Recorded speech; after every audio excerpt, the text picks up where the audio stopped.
I'm Claire, and 4 years ago, I married Tom, thinking we were on the same page about our future. We moved into my luxury apartment on the top floor of a high-rise building in the heart of the city.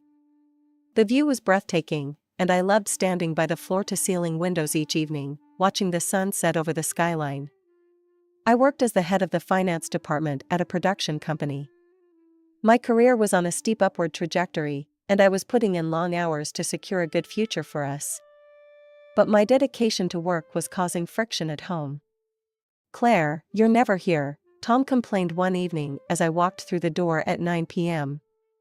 "What's the point of this fancy apartment if you're never around to enjoy it?"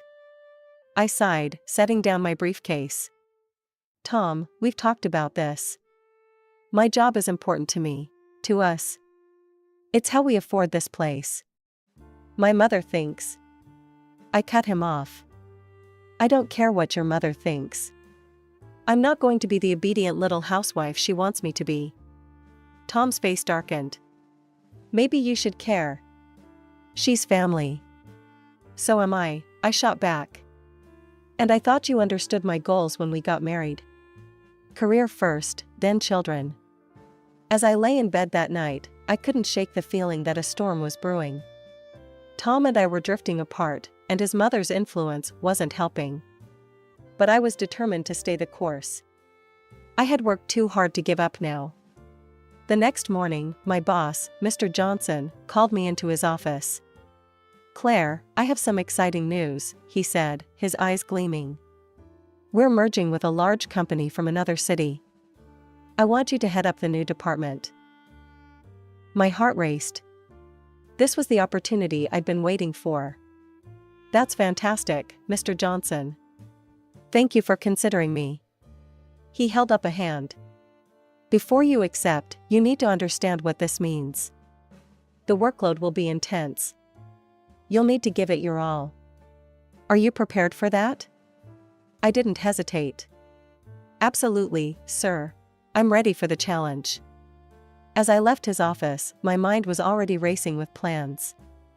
This was my chance to prove myself, to secure our future. I couldn't wait to tell Tom the good news. Surely, he'd understand now why my career was so important. I stopped by our favorite restaurant and picked up a celebratory dinner. At home, I set the table with our best china, lit some candles, and waited for Tom to arrive. When he walked in, his face was set in a frown. "What's all this?" he asked, eyeing the spread suspiciously. "I have amazing news," I began, my excitement bubbling over. "I'm getting a huge promotion. We're talking big money, Tom. We could buy a house, travel the world." "Let me guess," he interrupted, his voice cold. "You'll have to work even more hours. When are you going to start thinking about us?"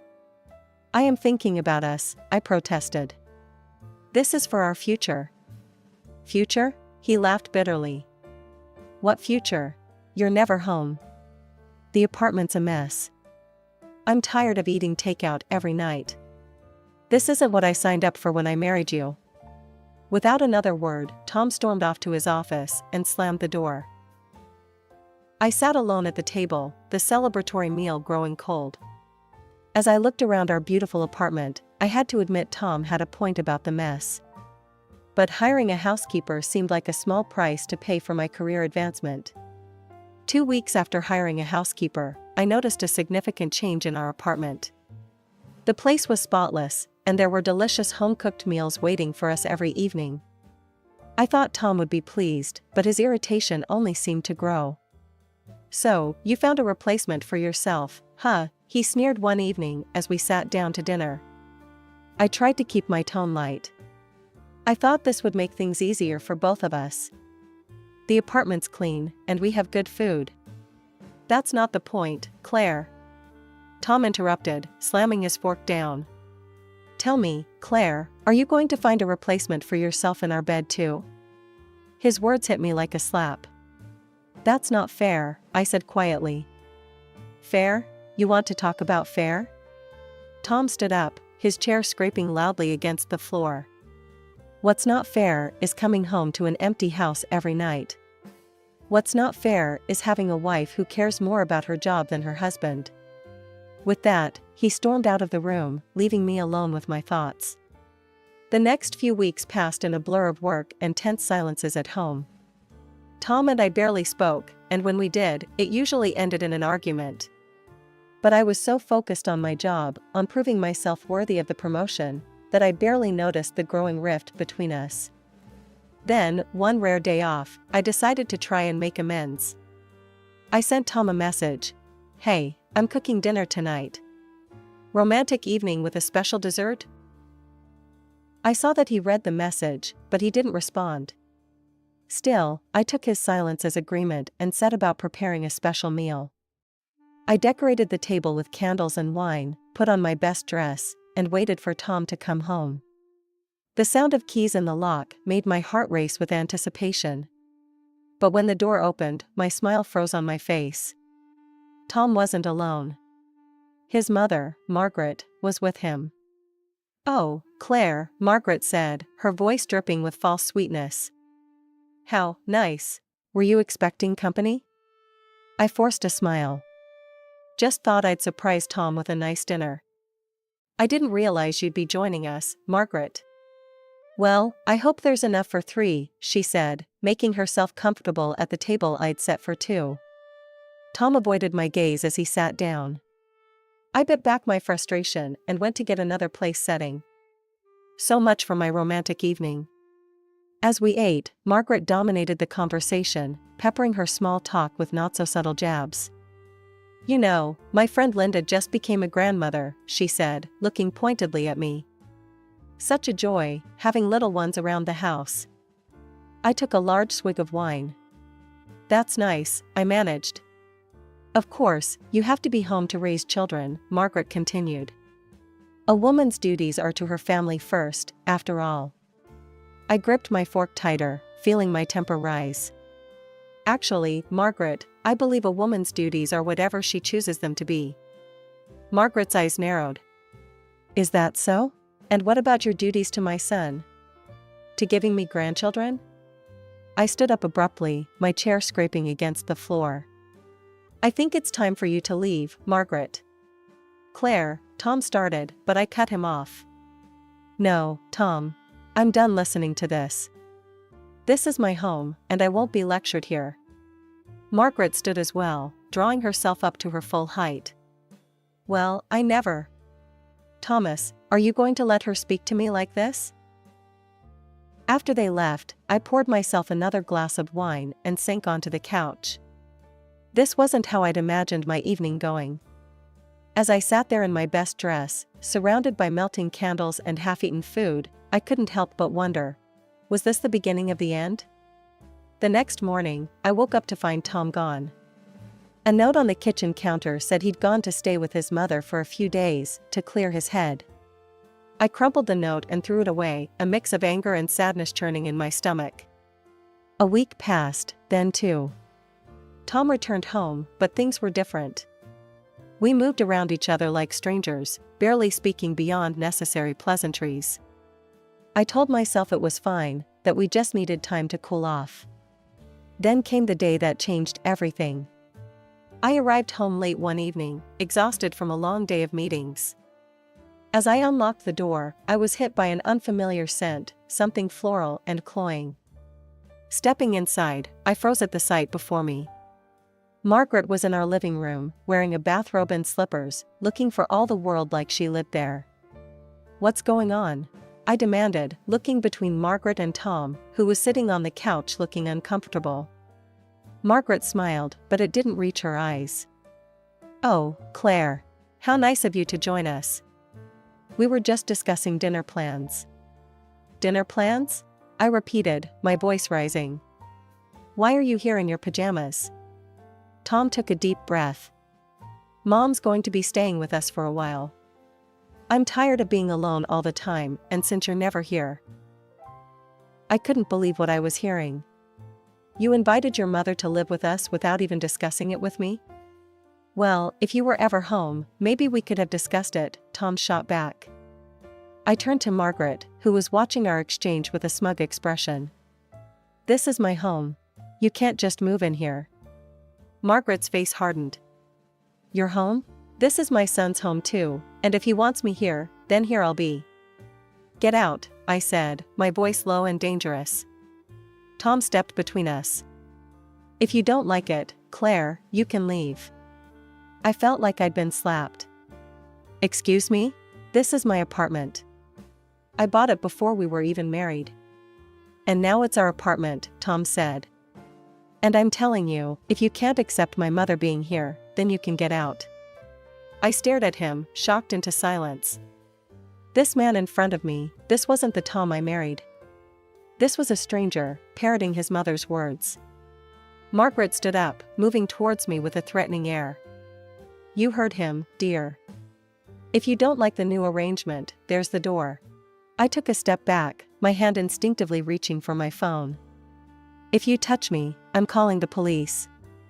Margaret's eyes widened in mock surprise, and she clutched at her chest dramatically. She sank back onto the couch, tears suddenly streaming down her face. Oh, how you've hardened her heart, that awful job. To think she'd threaten her own family. Tom rushed to comfort his mother, shooting me a look of pure venom. Without another word, I turned and walked to the bedroom, locking the door behind me. The next morning, I woke up to the sound of my phone ringing. It was my boss, Mr. Johnson. Claire, I need you on a plane today, he said without preamble. The merger is at a critical point, and we need you there in person to oversee the financial aspects. I glanced at the clock, 6:30 a.m. Tom and Margaret were probably still asleep. Of course, Mr. Johnson. I'll be there. After hanging up, I quickly packed a suitcase. As I was zipping it up, Tom appeared in the doorway, his expression cold.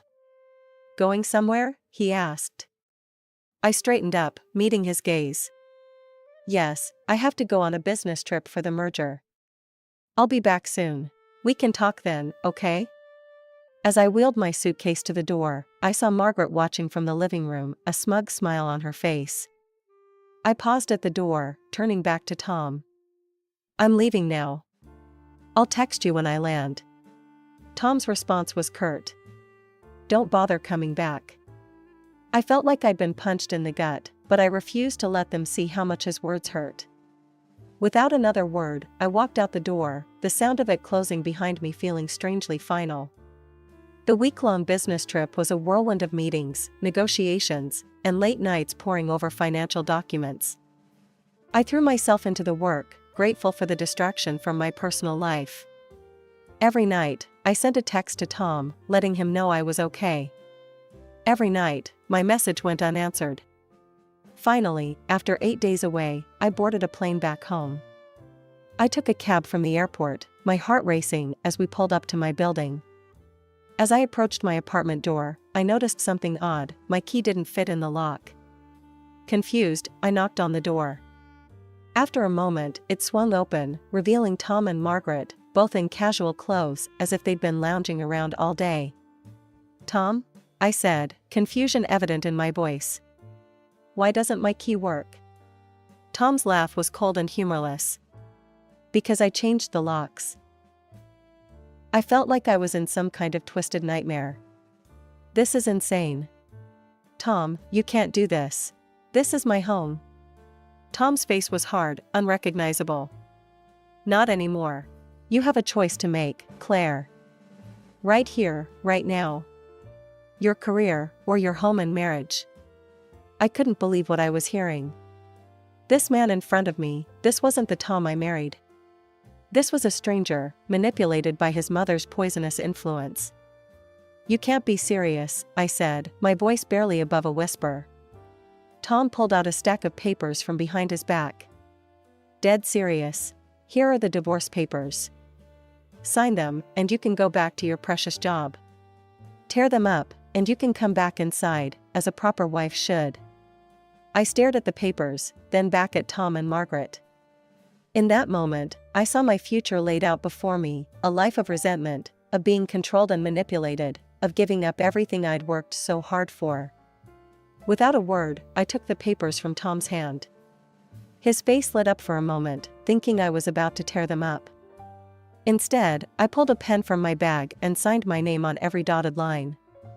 There, I said, handing the papers back to him. I choose my career. Because clearly, I don't have a husband or a family anymore. The look of shock on their faces was almost comical. Before they could respond, I turned on my heel and walked away, my suitcase rolling behind me. As I stood in the elevator, watching the numbers tick down, I felt a hysterical laugh bubble up in my throat. I had just been kicked out of my own apartment, divorced my husband, and lost my home, all in the span of 5 minutes. I spent that night in a hotel, my mind reeling from the day's events. The next morning, I woke up early and called my friend Jessica, a lawyer I'd known since college. "Claire, what's wrong? You never call this early," Jessica's concerned voice came through the phone.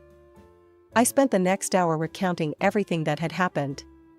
When I finished, there was a moment of silence on the other end of the line. "Claire," Jessica said finally, her voice calm but firm. "That apartment? You bought it before you were married, right? In most cases, that means it's considered separate property, not marital property. It doesn't get split in a divorce." I felt a wave of relief wash over me. I threw myself into my work with even more determination. The merger was progressing well, and I was determined to see it through to the end. I worked long hours, often sleeping on the couch in my office rather than going back to the hotel. A few days later, I got a call from another friend, Lisa, a realtor I'd known for years. "Claire, honey, are you okay?" Lisa's voice was filled with concern. "I just saw Tom's posts on social media.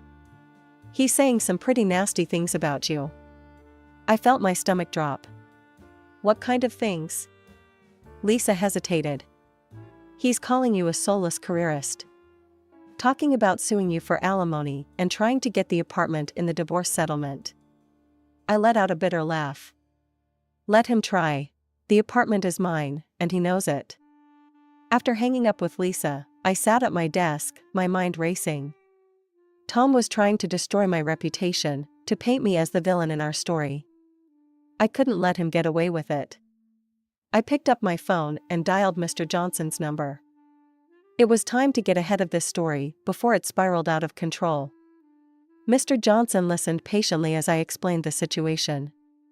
When I finished, there was a moment of silence. "Claire," he said finally, his voice kind but firm. "I want you to know that your personal life has no bearing on your position here. You're an excellent employee, and we value your work. Don't let this affect your performance." I felt a wave of relief wash over me. "Thank you, sir. I appreciate your support." That being said, Mr. Johnson continued, "I think it might be wise for you to take some time to sort out your personal affairs. The merger is nearly complete. Why don't you take a week off once we finalize everything?" I nodded, then remembered he couldn't see me. "Yes, sir. Thank you. I'll do that." That evening, as I was preparing to leave the office, I received a notification on my phone. Tom had started a live broadcast on social media. Against my better judgment, I clicked on it. There, in our apartment, my apartment, was Tom, surrounded by a film crew. He was gesturing grandly, talking about his plans for a fresh start and a big renovation.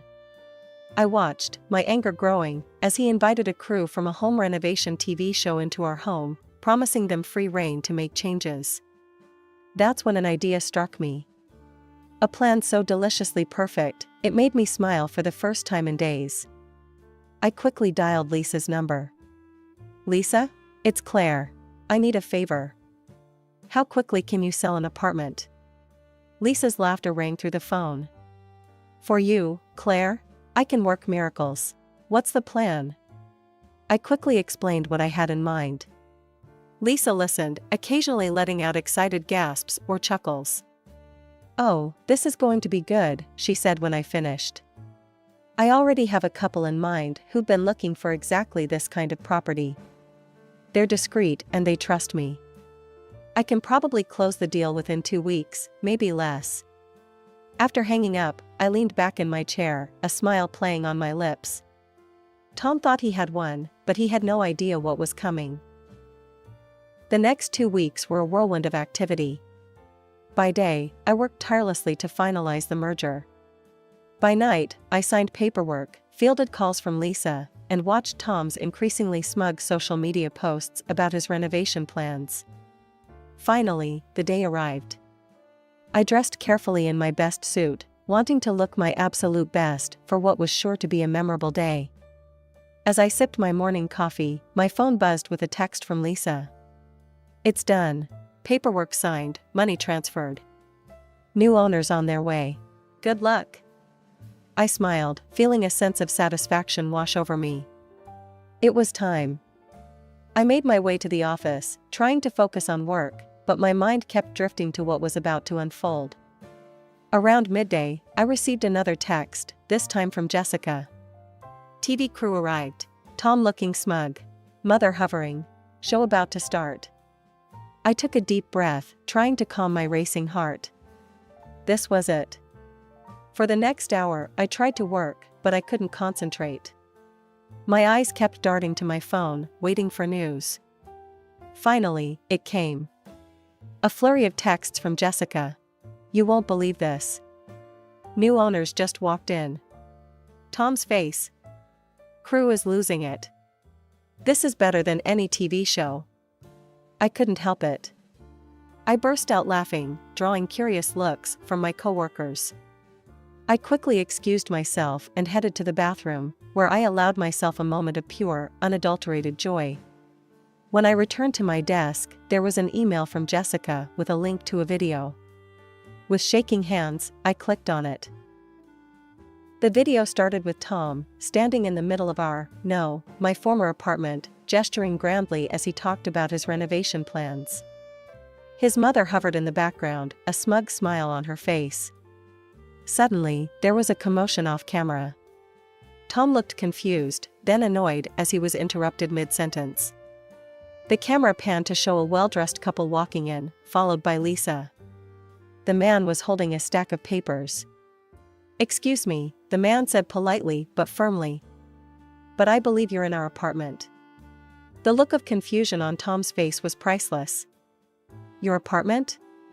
What are you talking about? This is my home." Lisa stepped forward, her professional smile firmly in place. "Actually, Mr. Anderson, this apartment belongs to my clients now. The sale was finalized this morning." The camera caught every moment of Tom's face as it transitioned from confusion to disbelief to anger. "Sale? What sale? Claire couldn't have sold this apartment without my permission." "Actually," Lisa said, her smile never wavering, "she could and she did. The apartment was in her name, purchased before your marriage. She had every right to sell it." The next few minutes were chaos. Tom yelling, his mother dramatically clutching her chest and wailing about being thrown out on the street, the TV crew arguing amongst themselves about whether they could use this footage. The video ended with Tom and his mother being escorted out by security, the TV crew trailing behind them, no doubt sensing that they had an even better show on their hands than they'd anticipated. My phone buzzed with a text from Mr. Johnson. "My office. Now." As I walked into Mr. Johnson's office, I braced myself for the worst. To my surprise, Mr. Johnson was smiling. "Claire, sit down," he said, gesturing to the chair in front of his desk. "I've seen the video. It's all over social media." I felt my face flush with embarrassment. "I'm so sorry, sir. I never meant for this to become a public spectacle." To my shock, Mr. Johnson chuckled. "Claire, you've just proven why you're the perfect person to head our new department. You're clever, resourceful, and you know how to turn a bad situation to your advantage. That's exactly what we need for this merger." I couldn't help but smile. "Thank you, sir. I really appreciate your support." "Now," he said, his tone becoming more serious, "I think it's time you took that week off we discussed. Get your personal affairs in order, find a new place to live. When you come back, we'll finalize your promotion and get you started in your new role."